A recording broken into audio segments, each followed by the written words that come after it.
We're in one of Toronto's most known ghettos, as we call it.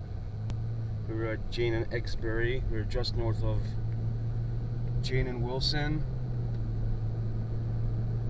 We're going straight up north on Jane, and this is gonna be. We'll be coming up to the notorious Jane and Finch hood that Toronto, or Jane and Finch, is known for in Toronto. When anybody thinks of the hood or the ghetto, it's Jane and Finch. It's always Jane and Finch. But actually, Jane and Finch has calmed down quite a bit over the years, even though they still got the reputation.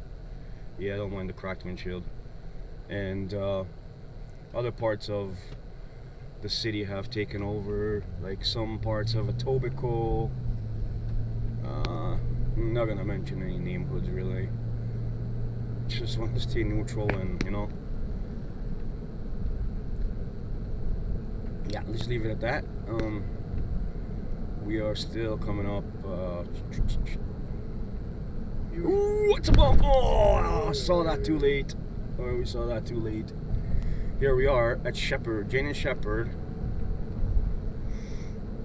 This is like the little brother of Jane and Finch. Quick little this way before we blasting through here. Before we get blasted too. Two white boys cruising through fucking Jane and Finch.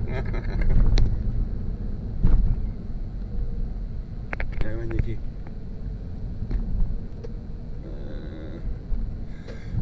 Soon enough we'll be at Jane and Finch. This area coming up here south of Jane and Finch is a pretty rough area. It's been in the news many times for shootings and stuff. Courage Avenue, that's a good one. We live on Courage Avenue, yo. We got courage to do things. And this is Grandavine Drive. Grandavine comes all the way out here. I used to play hockey at Grandavine Arena, all the way down at the end of this, almost right at Keele Street, more like the Keele and Grandavine is where the arena there is. I know people that live around the area, you might hear this, you know. Gary. Yeah, my old hockey coach Gary. Gary, you out there? We're talking, 32 years ago. I wasn't even like in double digits of age, maybe. And yeah. Next door. Yeah. My nickname was next door. Yeah, some of the coaches called me, nicknamed me Hextall after Ron Hextall because somebody got a little too close. I was a goalie, so anybody came a little bit too close to me, I didn't hesitate to use my stick. Ooh, look at that! What we got there? Is it a Subaru BRZ? Burst. Big goalie, that's why I was next door. And yeah, I don't take shit. Not in real life. Here we go. And we're gonna slam on the brakes because it's a yellow. And this is the Jane and Finch Mall, the well-known Jane and Finch Mall. We'll see the Jane and U Tree. I almost said with another letter there. Whatever, however you guys want to pronounce that there. Oops. How do you want to pronounce that there? This is where we're at.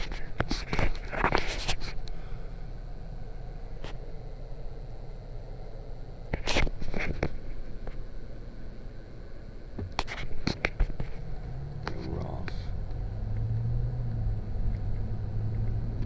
Here it is, the famous Jane and Finch Mall.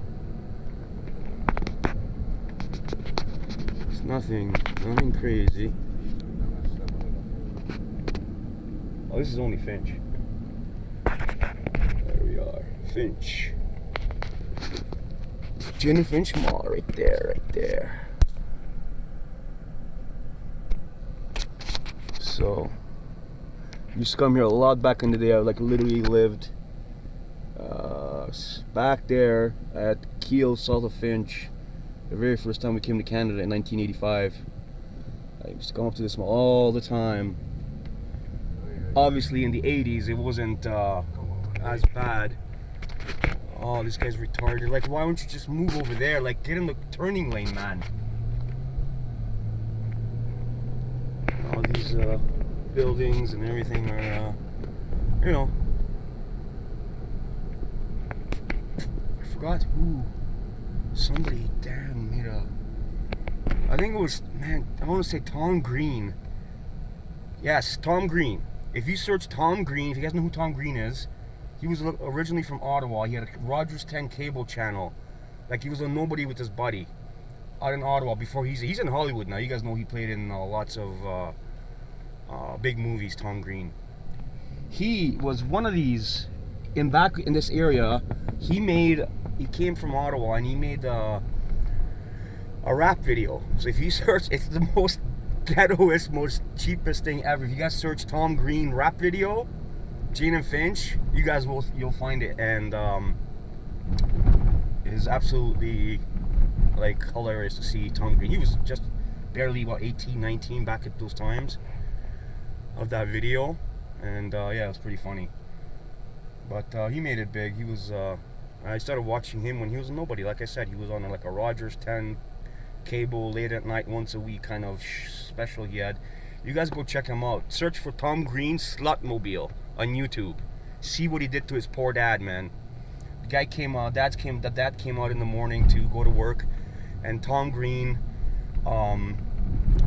painted a mural of two lesbians on the hood of his car, like naked and shit. And Dad's like, "You're kidding!" Like he used to do all these pranks on his dad, like before YouTube pranks and stuff, or even YouTube. Where was YouTube? The internet wasn't even much back then. And he used to do these pranks on his parents all the time. You just watch those old videos of his. He'd come and wake his parents up at like 2, 3 o'clock in the morning with like all kinds of crazy shit. And just from that, he got big, and next thing you know, he was in Hollywood, man, and pretty successful. I mean, he didn't have the greatest movies of all time, but he came from a friggin' Rogers 10 crappy show with his buddy there. I forgot his name. His buddy. He did a show with. It was a black guy. I don't know, but them together were absolutely hilarious. And back in those times, they did some stuff. You can imagine. I mean, then Tom Green had his TV show. If you guys know, it was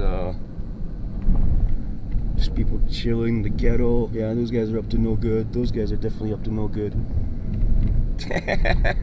And just kidding. Yeah, so anyway, check out those videos. Start with Tom Green Slutmobile. You guys will get an absolute kick out of it. I believe it was a Honda Accord, like a 93 Honda Accord. So this is like, well, in the mid 90s I'm talking about here. Check out that and see the rest of his videos from back in those days. They're absolutely like ridiculous. Like, no, after these lights I shoot the 407, not far. Now we're at Jane and Steele's. Anyway, I think we had enough of this, guys. We'll continue this. I guess there's nothing left to see here. After this, around this bend is gonna be get on the highway, and we're gonna go take the 407 with the transponder there, up on the 407, and heading back to my hood, Scarborough, from one hood to another, doing hood things.